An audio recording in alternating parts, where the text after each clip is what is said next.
He cautiously moved the rope close to the wolf, seized the moment to quickly wrap it tightly around its mouth, so the wolf could no longer open its jaws to harm anyone. Kota took the wolf away, and even though he was very hungry, he did not harm it. Instead, he fetched clean water and carefully cleaned its wounds.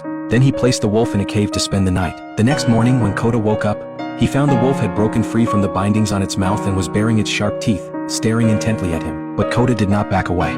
He slowly approached the wolf with water in his hands, softly comforting it. Unexpectedly, the wolf's intense emotions gradually calmed down, and it finally lowered its head and drank the water from his hands. And it was this warm gesture that built the initial trust between humans and wolves, and thus gave birth to the first domestic dog in human history. Kota was the son of a primitive tribe chief from 20,000 years ago. A few days earlier, he had gone out hunting with his tribesmen. To conceal their scent, they thickly smeared fresh cow dung all over their bodies, then lowered themselves and crawled through the grass. Not far away was the target of their trip, a large herd of grazing cattle. They were so hungry that when an ant crawled onto one hunter's hand, he tossed it into his mouth without changing expression. With a shout from the chief, everyone charged toward the cattle herd with weapons in hand. The startled yaks scattered and fled, and a fierce hunt from the primitive era began. Facing the massive herd, the hunters showed no fear. They orderly planted their spears into the ground to guide the cattle to change direction.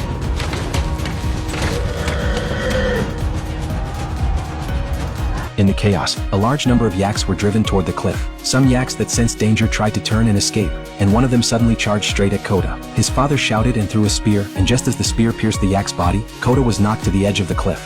He desperately grabbed onto a protruding rock, but the cliff wall was over 10 meters high from the top, making it impossible to climb. The chief watched in sorrow as his son fell from the cliff edge and eventually landed on a narrow stone ledge. The father wanted to jump down to save him, but was tightly held back by his tribesmen. Everyone said that Kota was beyond saving, and as the tribe's chief, he had to lead everyone back safely. The tribesmen went to the bottom of the cliff to process the fallen yaks. The yaks here were enough for them to get through the entire winter. That night, the men sat around and feasted, but only the chief spent the whole night calling out his son's name toward the cliff. The next day, realizing that his son had no hope of survival, the chief held the tribe's most solemn sacrificial ceremony for Kota. However, shortly after the tribesmen left, a vulture discovered Kota lying on the stone ledge. Its sharp beak pecked and woke the unconscious Kota. After assessing his situation, Kota shouted for help loudly, but no one responded. He could only drag his injured leg and climb up with difficulty, but the stone wall was too steep, and he could not find any footholds.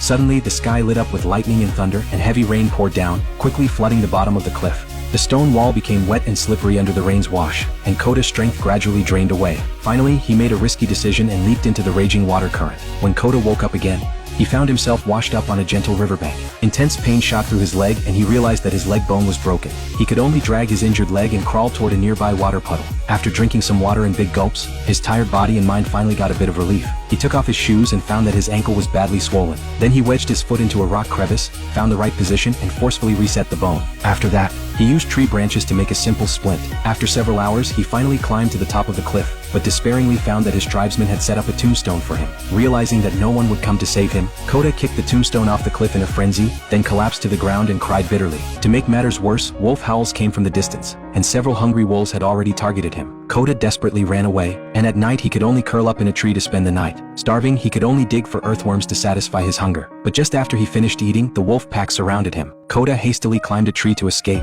but one wolf bit his leg. In the critical moment, he stabbed the wolf with a dagger and took the chance to climb higher. The wolf pack guarded under the tree all night, and the exhausted Kota fell into a deep sleep amid the wolf howls. The next day, the wolf pack gradually dispersed, leaving only the injured wolf. Kota made a spear with a knife and a stick and carefully approached. When the wolf opened its eyes and let out a low growl, Kota suddenly softened his heart. His father had taught him many times how to kill, but he could never bring himself to do it.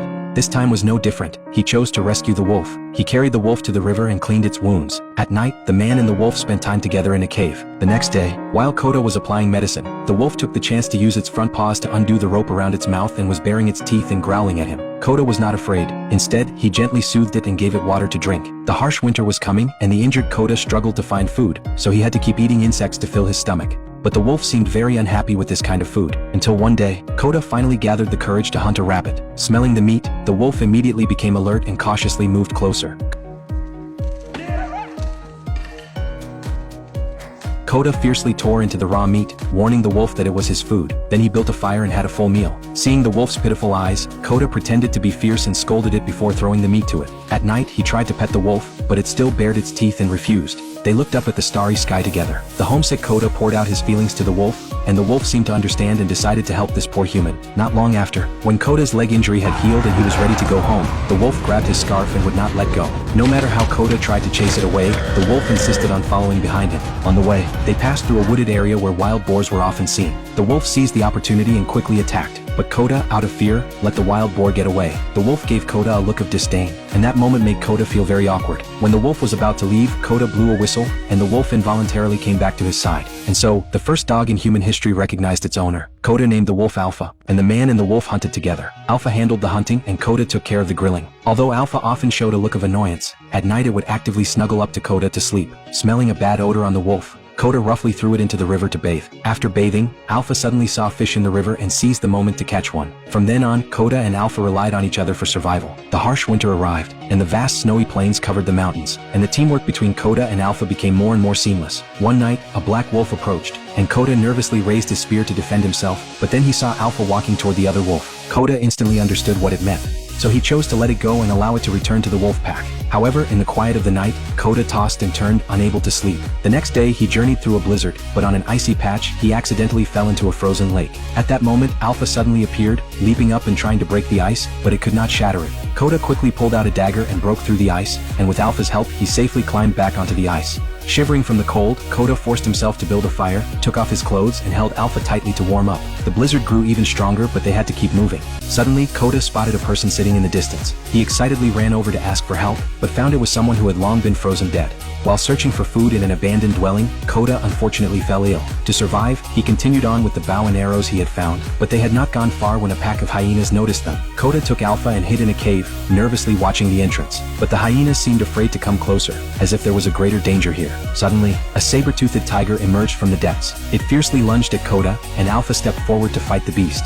Even though the odds were against it, Alpha kept risking its life to protect Koda. At the critical moment, Koda shot the saber-toothed tiger with an arrow, but Alpha was trapped under the tiger's body and did not move. As Koda called out anxiously, Alpha finally struggled free, but after taking just a few steps, it collapsed. In the cave, Koda regained his strength by eating meat and carefully cleaned Alpha's wounds. Despite the tough situation, they kept moving forward. Koda walked ahead through the wind and snow, while the injured Alpha stumbled behind. When they found the tribal totem, both were badly wounded. At night, they huddled together to sleep in the freezing snow, but the blizzard grew stronger. Eventually, Alpha collapsed from its severe injuries, and after the boy's gentle encouragement failed, he firmly picked it up and continued on. Exhausted, Koda finally fell in the snow. While unconscious, he remembered his father once praising his bravery. His father's words made him stand up again. He carried Alpha and kept going, driven by the will to survive. He finally saw the familiar tribe. When the tribe's people saw Koda staggering back while holding a wild wolf, they were all shocked.